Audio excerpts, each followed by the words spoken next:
नमस्कार दोस्तों, स्वागत है आप सबका मेरे YouTube चैनल पर। दोस्तों, आज चर्चा करेंगे तिथि क्या होती है, कैसे बनती है। लेकिन इस जानकारी से पहले मेरा आप सबसे निवेदन है कि आपको मेरी वीडियो अच्छी लगे तो मेरी वीडियो को लाइक करें, शेयर करें और मेरे YouTube चैनल को ज़रूर सब्सक्राइब करें और नोटिफिकेशन बेल को भी ज़रूर दबाएं, जिससे आपको मेरी आने वाली वीडियोस की जानकारी मिलती रहे। तो दोस्तों, शुरू करते हैं आज का विषय। तिथि क्या होती है, कैसे बनती है। दोस्तों, अक्सर ये शब्द सब सुनते हैं, तिथि। तो दोस्तों, तिथि को जानना बहुत ही ज़रूरी है। दोस्तों, समय को मापने के अलग अलग तरीके हैं।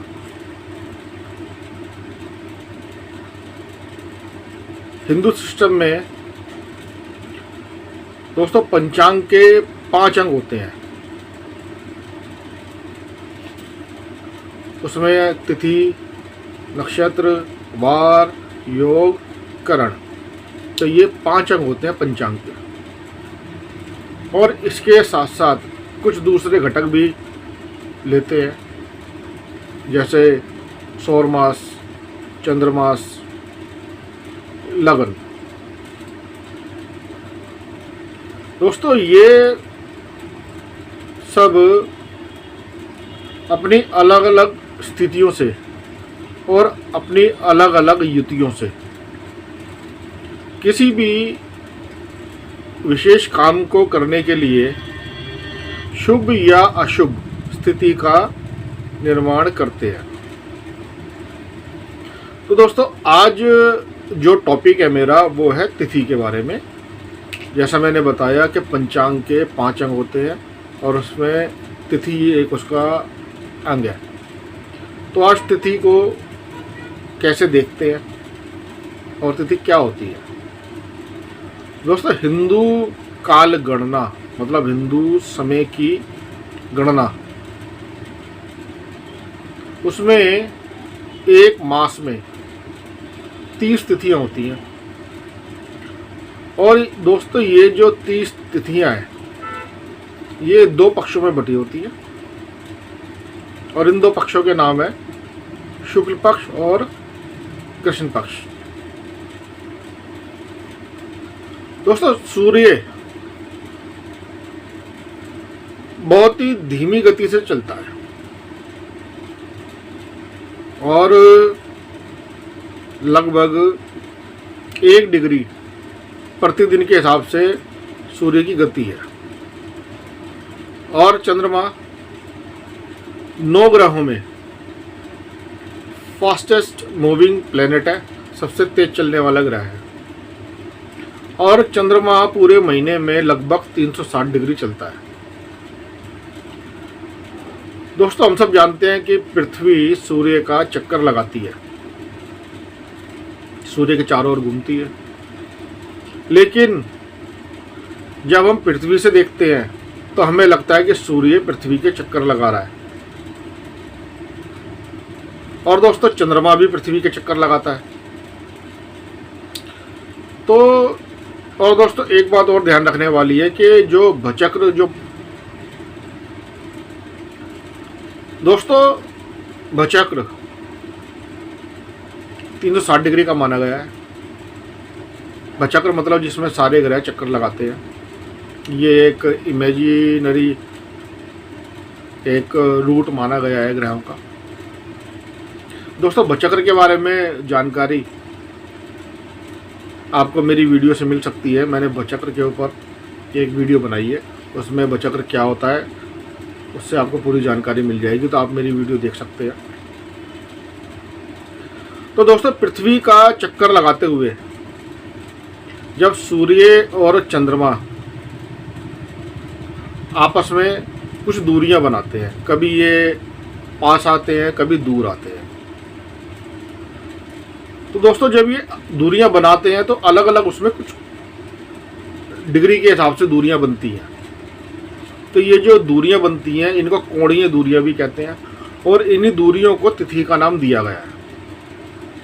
दोस्तों, जब सूर्य और चंद्रमा एक ही डिग्री पर होते हैं, मतलब जब दोनों की डिग्री एक ही होती है तो उनकी जो दूरी है वो 0 होती है, तो इसको अमावस्या कहते हैं। और जब चंद्रमा सूर्य से 12 डिग्री दूर जाता है तब उसको एक नई तिथि कहते हैं, और 12 डिग्री और आगे जाता है तो वो दूसरी तिथि बन जाती है। अब इसका दोस्तों एक फार्मूला भी है मैथमेटिकल कैलकुलेशन का कि तिथि को पता करना है तो कैसे पता करेंगे।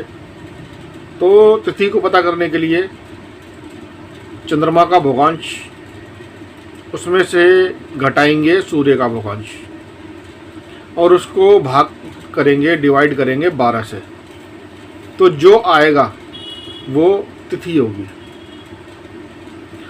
तो दोस्तों इस तरह कुल एक मास में 30 तिथियां होती हैं। 15 तिथियां शुक्ल पक्ष की होती हैं जिसमें चंद्रमा सूर्य से दूर जाता है, और 15 तिथियां कृष्ण पक्ष की होती हैं जब चंद्रमा सूर्य की ओर आता है। दोस्तों जब चंद्रमा और सूर्य की दूरी, मतलब जब सूर्य से चंद्रमा 12 डिग्री दूरी पर जाता है तब वो समय शुक्ल पक्ष का होता है, और उसमें जब 12 डिग्री दूर जाता है चंद्रमा सूर्य से तब उसको प्रतिपदा कहा गया है, मतलब पहली तिथि। और फिर आगे 12 डिग्री दूर जाता है तो 24 डिग्री पर हो जाता है, तो चंद्रमा और सूर्य की जो दूरी वो 24 डिग्री होती है, तब बनती है द्वितीया, मतलब दूसरी तिथि। और उसके बाद जब 12 डिग्री पर जाता है, मतलब टोटल 36 डिग्री पर जब चंद्रमा सूर्य से दूर हो जाता है, तब बनती है तृतीया, मतलब तीसरी तिथि। ऐसे दोस्तों 12-12 डिग्री तय करने पर एक नई तिथि बनती जाती है। जैसे मैंने 36 डिग्री पर बताया तृतीया बनती है, उसके बाद 48 डिग्री 48 डिग्री पर आने पर चतुर्थी, 60 डिग्री का डिस्टेंस होने पर सूर्य और चंद्रमा के बीच का पंचमी, 72 डिग्री पर षष्ठी, 84 डिग्री पर सप्तमी, 96 डिग्री पर अष्टमी, 108 डिग्री पर नवमी, 120 डिग्री का डिस्टेंस होने पर दशमी, 132 डिग्री पर एकादशी मतलब 11वीं, 144 डिग्री आने पर द्वादशी, 156 डिग्री आने पर त्रयोदशी मतलब 13, 168 डिग्री आने पर चतुर्दशी 14। और दोस्तों जब सूर्य और चंद्रमा की दूरी 180 डिग्री होती है तब उसे पूर्णिमा कहते हैं, वो पूर्णिमा की तिथि होती है।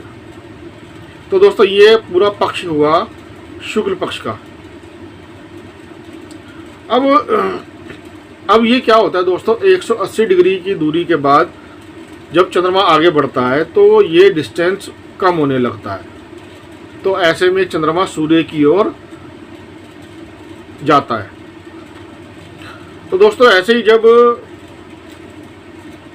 चंद्रमा और सूर्य की जो आपसी दूरी है वो 180 डिग्री हुई तब बनी पूर्णिमा। और अब उसके बाद चंद्रमा सूर्य की ओर जाएगा, तो जब ये सूर्य की ओर जाता है चंद्रमा तब उस टाइम पीरियड को नाम दिया गया है कृष्ण पक्ष का। और उसमें भी जो तिथियां बनती हैं दोस्तों वो ऐसे ही बनती हैं, इसमें भी 15 तिथियां होती हैं, उन तिथियों के नाम भी ऐसे ही हैं, प्रतिपदा, द्वितीया, तृतीया। और जब सूर्य और चंद्रमा का डिस्टेंस बिल्कुल 0 हो जाता है, ये दोनों एक ही डिग्री पर आ जाते हैं सूर्य और चंद्रमा, तब वो समय आता है अमावस्या का। और अमावस्या से पहले आती है चतुर्दशी, और इसको कहते हैं कृष्ण पक्ष की चतुर्दशी। तो इस तरीके से दोस्तों अमावस्या बनती है। और दोस्तों एक अमावस्या से दूसरी अमावस्या तक का जो समय है वो एक चंद्रमास कहलाता है। तो दोस्तों इस तरीके से तिथि बनती है। और तिथि क्या होती है इस वीडियो में मैंने आपको बताने का प्रयास करा। तो दोस्तों उम्मीद करता हूँ मेरी इस वीडियो से आपको तिथि के बारे में एक अच्छी जानकारी मिली होगी। आपको मेरी वीडियो अच्छी लगे तो मेरी वीडियो को लाइक करें, शेयर करें और मेरे YouTube चैनल को दोस्तों ज़रूर सब्सक्राइब करें। धन्यवाद।